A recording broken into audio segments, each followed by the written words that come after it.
신앙 고백 우리 하겠습니다. 나는 전능하신 아버지 하나님 천지의 창조주를 믿습니다. 나는 그의 유일하신 아들 우리 주 예수 그리스도를 믿습니다. 그는 성령으로 잉태되어 동정녀 마리아에게서 나시고 본디오 빌라도에게 고난을 받아 십자가에 못 박혀 죽으시고 장사된 지 사흘 만에 죽은 자 가운데서 다시 살아나셨으며 하늘에 오르시어 전능하신 아버지 하나님 우편에 앉아 계시다가 거기로부터 살아있는 자와 죽은 자를 심판하러 오십니다. 나는 성령을 믿으며 거룩한 공교회와 성도의 교제와 죄를 용서받는 것과 몸의 부활과 영생을 믿습니다. 아멘. 찬송가 95장 부르시죠.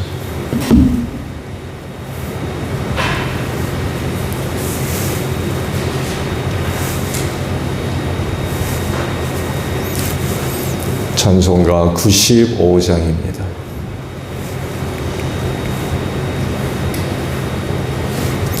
나의 기쁨 나의 소망 되시며 나의 생명이 되신 주 밤낮 불러서 찬송을 드려도 늘 하신 마음뿐일세.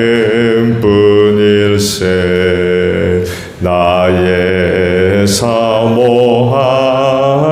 선한 목자는 어느 것다운 동산에 양의 무리와 늘 함께 가셔서 기쁨을 함께 하실까. 길도 없이 거친 넓은 들에서 갈 길못 찾아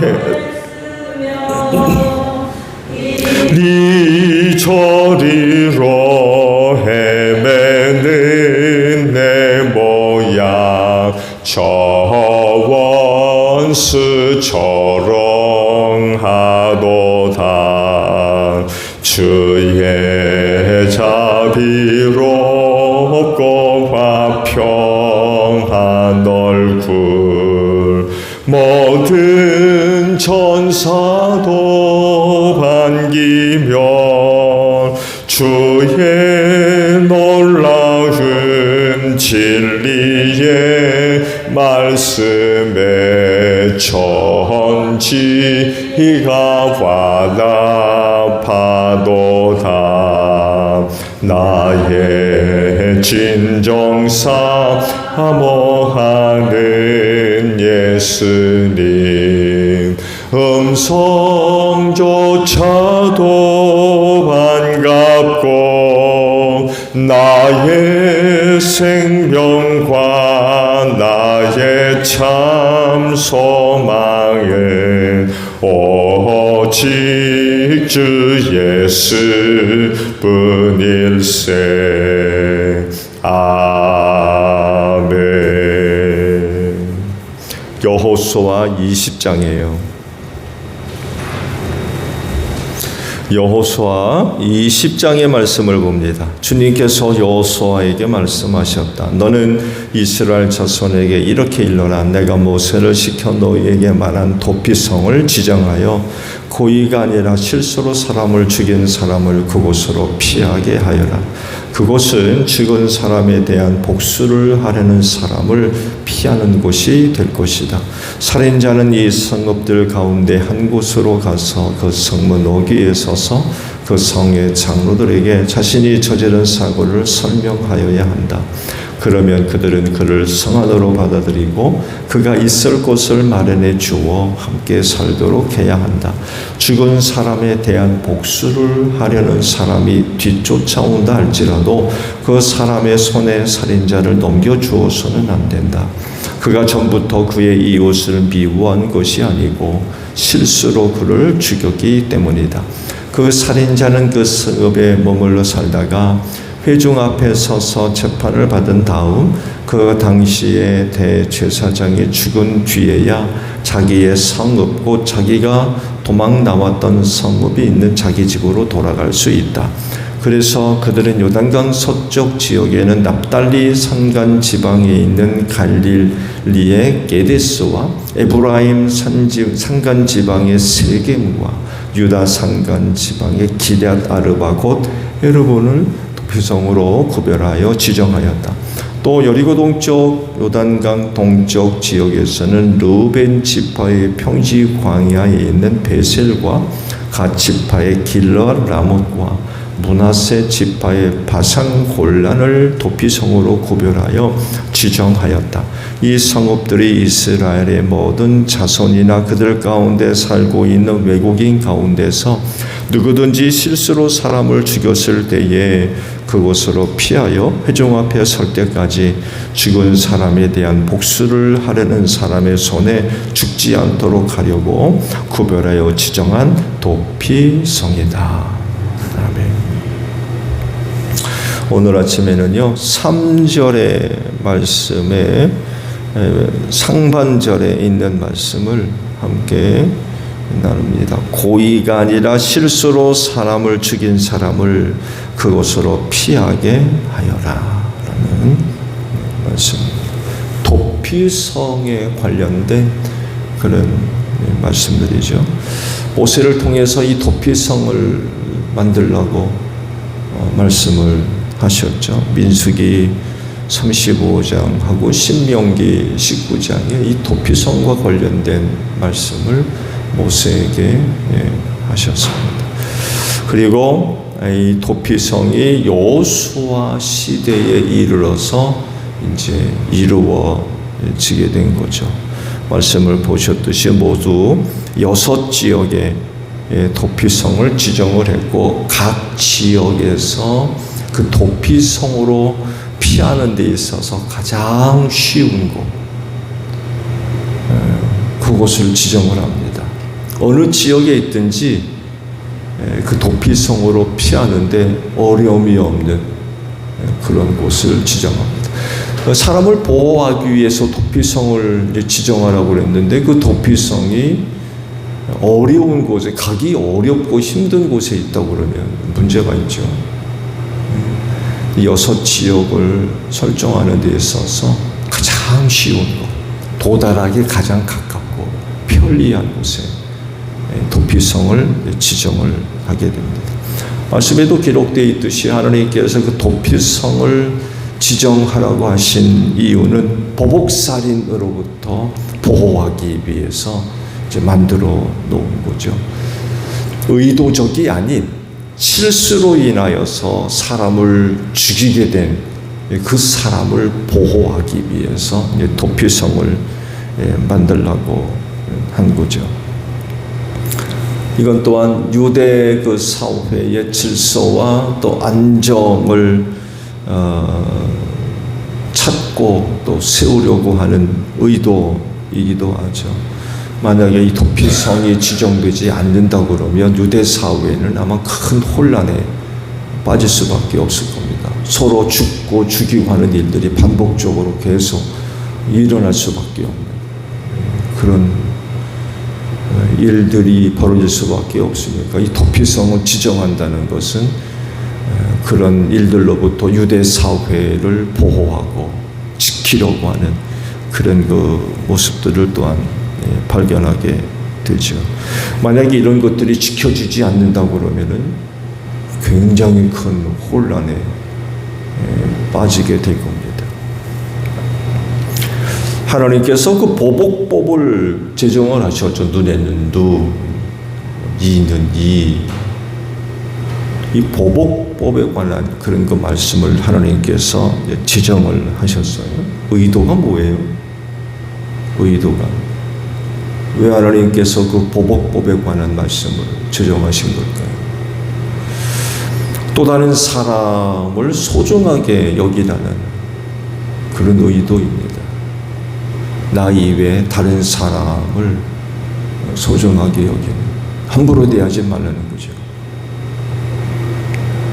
근데 이 보복법을 왜곡하게 되면 이상한 방향으로 흘러가요. 즉 실수로 사람을 죽인 그 사람에 대한 보복이 좋은 예입니다. 내 가족 혹은 내 친척 네가 죽였어? 그럼 또 너도 죽어봐. 근데 그게 이제 말씀에 기록된 대로 의도적이 아닌 실수에 의해서 일어난 일이라고 했을 때 이게 문제가 되는 거예요.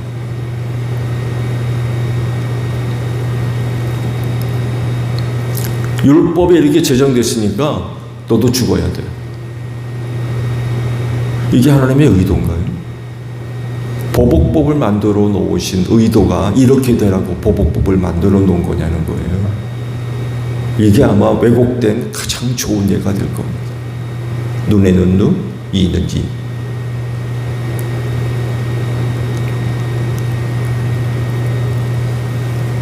이 보복법을 적용해가지고 상대방을 죽이는 거죠.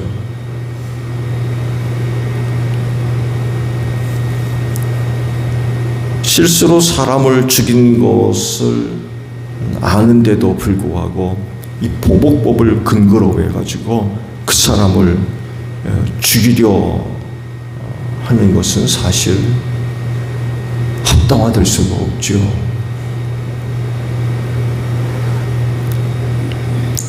보복법을 그렇게 적용할 것이 아니라 그렇게 된 사건, 그렇게 된 사람을 이해를 하고 포용을 하고 용서하고 사랑해 주는, 이 하나님이 더 바라시는 게 아니겠어요? 그렇지 않나요? 내 가족 누군가를 네가 죽였어? 너도 한번 죽어봐. 이게 과연 하나님의 뜻이냐는 거예요. 이렇게 하라고 보복법을 정하신 거냐는 거죠. 그게 아니라는 거죠. 근데도 불구하고 이런 보복법을 왜곡시켜가지고 너도 한번 죽어봐. 이렇게 되는 거예요. 이게 과연 이 하나님이 원하시는 거냐는 거예요. 진정 하나님이 원하시는 게 뭐냐는 거죠.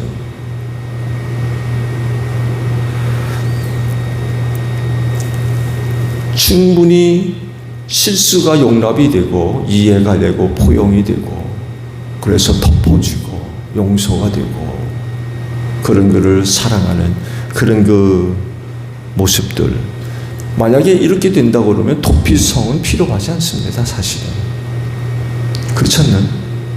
그 실수가 용납되니까 이해가 되고 포용이 되니까 더 이상 도피성 같은 것들이 필요하지가 않은 거예요.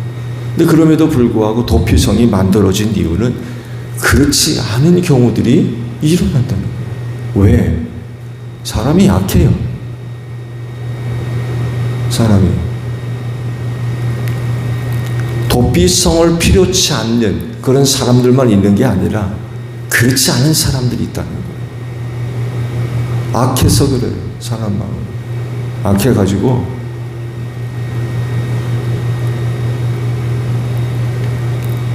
선한 마음을 가지고 그 문제를 대하지 않는다는 거예요. 선한 마음을 가지고 그 어떤 문제들을 대하고 이해하는 것, 이 죄된 인간으로서는 참 어렵고 힘든 부분인 것 같아요.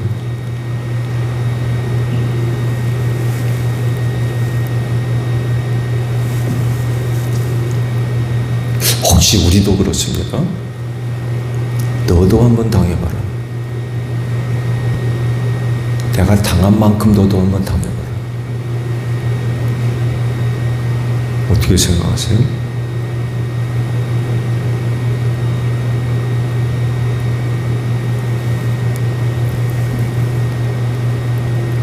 오늘날에도 도피성이 필요할까요? 필요한 것 같아요. 왜냐하면 그런 일들이 일어나잖아요.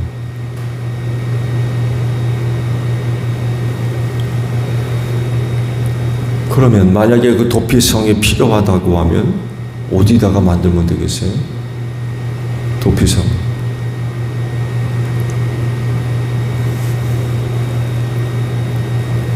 사실 시대적으로 도피성에 대한 말씀은 현실에 적용하기가 쉽지 않아요. 대전에다 만들겠습니까? 대구에다 만들겠습니까? 아니면 천안에다 만들겠습니까? 도피성은.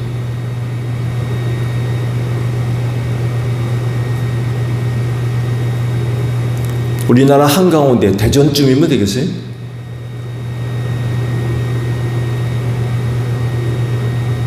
서울에 제일 많은 사람들이 사니까 서울 한가운데 종로 어디다가 만들면 되겠어요?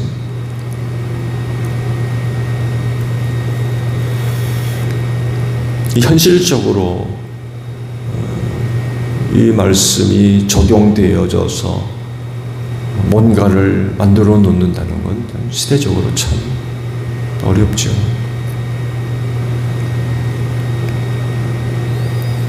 법으로도 뭐 해놔도 안 되는데. 그러잖아요. 보복살인들 얼마나 사주일이랍니까? 끔찍한 일이죠.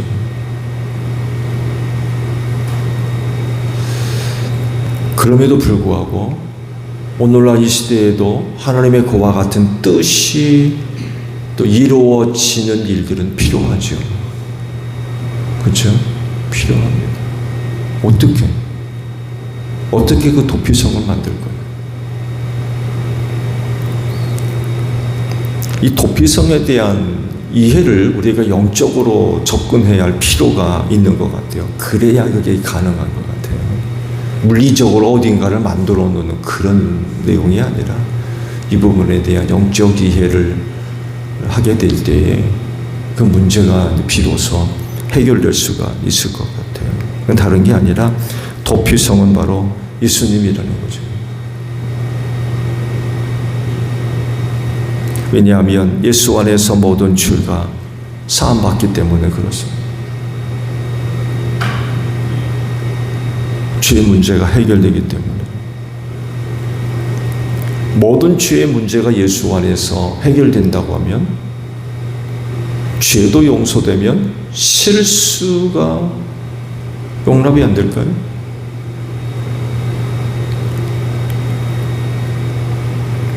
용서되고 이해가 되고 용납할 수 있는 능력이 예수 안에 있습니다. 일단 나 자신이 그 예수 안에서 이 문제들이 해결되지 않았습니까? 여러분, 하나님은 보복하시는 분이라고 했어요.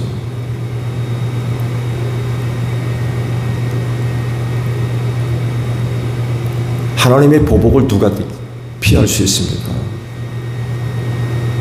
무서운 겁니다. 하나님의 보복은.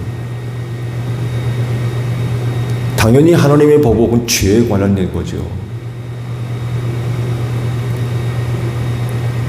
무서운 분이세요. 피할 방법이 없습니다. 근데 하나가 있죠. 바로 예수 그리스도이십니다. 예수 그리스도 안에 모든 죄가 용서받고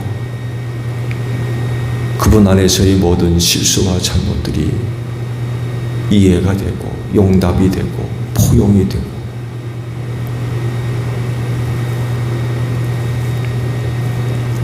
죄로 인하여 하나님의 보복의 대상이 되었던 내가 예수 안에서 용서받았어요.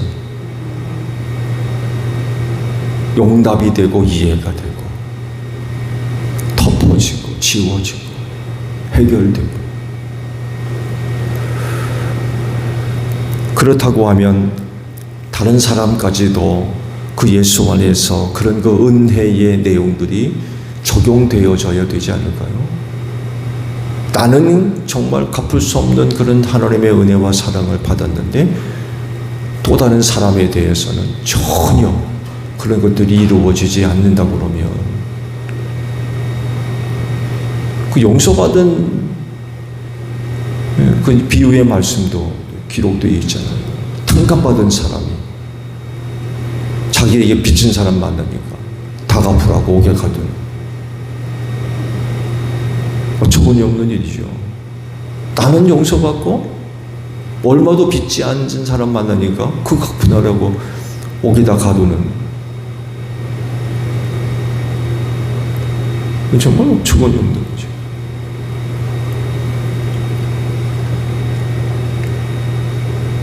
우리 예수님은 가장 안전한 도피성이신 줄로 믿습니다. 그리로 피하는 자는 안전히 거하게 될 줄로 믿습니다. 나만이 아니라 나 이외의 모든 사람들이 다 여기에 적용이 되겠죠. 그러신데 예수님을 도피성으로 삼고 그 안에 안전히 거하는 여러분들이 되시기를 바랍니다. 주기도문 합니다. 하늘에 계신 우리 아버지, 아버지의 이름을 거룩하게 하시며 아버지의 나라가 오게 하시며 아버지의 뜻이 하늘에서와 같이 땅에서도 이루어지게 하소서. 오늘 우리에게 일용할 양식을 주시고 우리가 우리에게 잘못한 사람을 용서하여 준 것 같이 우리 죄를 용서하여 주시고 우리를 시험에 빠지지 않게 하시고 악에서 구하소서. 나라와 권능과 영광이 영원히 아버지의 것입니다. 아멘. 기도하겠습니다.